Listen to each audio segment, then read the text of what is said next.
भारत के इतिहास में आइए शुरू करते हैं अध्याय खिलजी वंश, जो 1290 से 1320 ईस्वी तक रहा। गुलाम वंश के पतन के पश्चात 1290 ईस्वी में जलालुद्दीन फिरोज खिलजी ने खिलजी वंश की स्थापना की।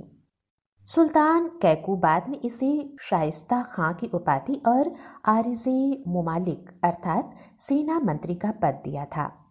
जलालुद्दीन खिलजी ने दिल्ली के निकट किलो खरी को अपनी राजधानी बनाया। जलालुद्दीन ने उदार निरंकुशवाद के आदर्श को अपनाया। जलालुद्दीन ने एक नए विभाग दीवानी वक्फ का गठन किया, जिसका कार्य आय व्यय के कागजात की देखभाल करना था। जलालुद्दीन खिलजी के काल में दिल्ली के संत सीदी मौला को हाथी के पैरों के नीचे कुचलवा दिया गया था।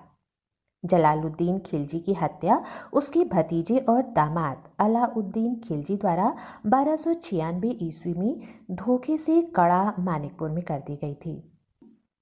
अलाउद्दीन खिलजी, जिसका शासनकाल 1296 से 1316 ईस्वी तक रहा। जलालुद्दीन की हत्या के बाद अलाउद्दीन खिलजी अर्थात अली गुरशब शासक बन बैठा।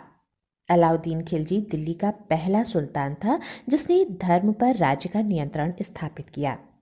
अलाउद्दीन खिलजी ने अपने सिक्के पर स्वयं का नाम द्वितीय सिकंदर अर्थात सिकंदरी सानी के रूप में उत्कीर्ण करवाया।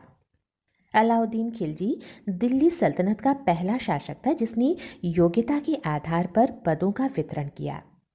अलाउद्दीन के आक्रमण के समय देवगिरी का शासक रामचंद्र देव था। अलाउद्दीन ने रामचंद्र देव को राय रायन की उपाधि दी थी। अलाउद्दीन ने अपनी गुजरात विजय के दौरान मालिक काफूर को प्राप्त किया था। मालिक काफूर को 1000 दिनारी भी कहा जाता था। गुप्तचर विभाग का मुख्य अधिकारी बरीदे मुमालिक था। उसके अंतर्गत अनेक बरीद अर्थात संदेशवाहक या हरकारा थे।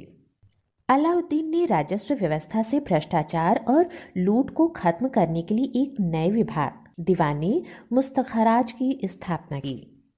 अलाउद्दीन ने सिरी का किला, 1000 खंबा महल, जमात खाना, मस्जिद और अलाई दरवाजा का निर्माण करवाया था। अलाउद्दीन ने केंद्र पर एक बड़ी और स्थायी सेना रखी जिसे नगद वेतन देता था। उसने सैनिकों की हुलिया लिखने और घोड़े को दागने की प्रथा भी आरंभ की। अलाउद्दीन पहला सुल्तान था जिसने भूमि की पैमाइश कराकर लगान वसूल करना आरंभ किया। अलाउद्दीन खिलजी ने उपज का 50% भाग भूमि कर अर्थात खराज के रूप में लिया। अलाउद्दीन ने लूट के धन अर्थात खम्स में सुल्तान का हिस्सा 1/5 के स्थान पर 4/5 भाग कर दिया। इब्न बतूता ने रेहला, इसामी ने फतुहाते सलातीन और अमीर खुसरो ने खजाइन उल फतूह की रचना की। अमीर खुसरो अलाउद्दीन खिलजी का दरबारी कवि था। अलाउद्दीन खिलजी ने अलाई दरवाजा और हौजे खास का निर्माण करवाया था। सल्तनतकालीन शासक अलाउद्दीन खिलजी ने सार्वजनिक वितरण प्रणाली प्रारंभ की थी। अलाउद्दीन खिलजी द्वारा लगाए गए 2 नवीन कर थे। पहला घरी कर, जो कि घरों एवं झोपड़ियों पर लगाया जाता था, और दूसरा चराई कर, जो कि दुधारू पशुओं पर लगाया जाता था।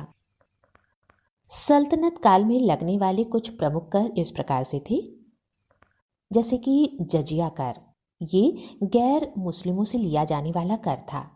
जकात मुस्लिमों से लिया जाने वाला धार्मिक कर था। खुम्स युद्ध में लूट से प्राप्त धन था और खराज गैर मुस्लिम कृषकों से लिया जाने वाला कर था। अलाउद्दीन खिलजी ने परवाना नवीस नामक अधिकारी की नियुक्ति की, जो कि वस्तुओं का परमिट जारी करता था। इसके समय में बाजार 2 प्रकार के थे।